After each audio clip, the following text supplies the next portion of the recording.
আসসালামু আলাইকুম ভিউয়ার্স, আমরা যেভাবে একটা ডিবি বক্স ফিটিং করি দেখুন। প্রথমে তো আমরা গ্রুপ কেটে পাইপগুলো বসাই দিই, এরপরে আমরা বক্সটা বসাই দিব। বক্সটা বসার সময় আমরা 20টা প্রেসার দেবো ওখানে, কারণ ওই সিমেন্টগুলো ঢুকতে যাতে না পারে। এরপর দেখুন তারগুলো চালাইয়া কিভাবে ফিটিং করব। এখন আমরা তারগুলো চালাই ফেলছি। এরপর আমরা এগুলো একটু একটু একটু ফিটিং করব। প্রথমত নিউট্রালগুলো করে নিব, শেষ করে নেব কাজ। এরপর আর তারগুলো ফিটিং করে নেব।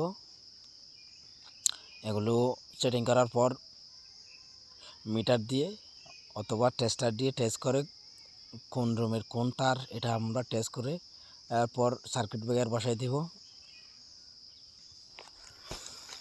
ডিবি বক্স যেভাবে সাজাতে হয় আর কি।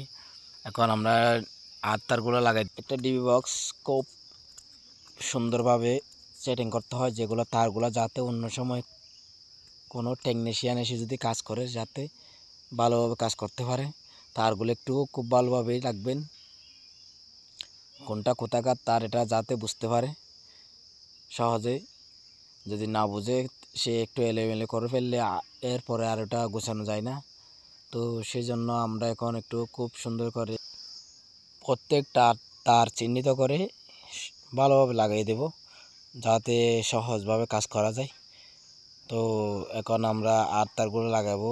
আর তারগুলো খুব প্রয়োজন, আর তারগুলো খুবই প্রয়োজন, কারণ আর তার এগুলো আর্থিং না দিলে অনেক বড় ধরনের সমস্যা হতে পারে। যেমন সুইচ বোর্ডের বডিতে কারেন্ট চলে আসতে পারে, এই ফ্রিজ আপনার ফ্রিজ ধরলে আপনার ফ্রিজে শর্ট করতে পারে, বিভিন্ন সময় ফ্রিজের বডি শর্ট হয়ে যায়।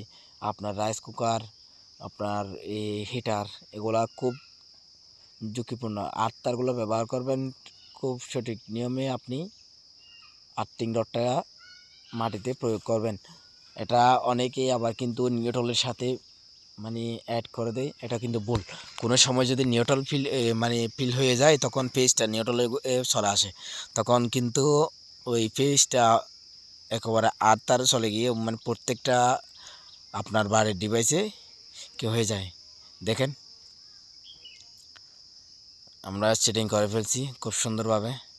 দেখেন এখানে নিচে সোলারের লাইন লাগছি, সোলারের জন্য সোলার ফিটিং করতে পারবে, আইপিএস সোলার এগুলা। দেখেন খুব সুন্দরভাবে আমরা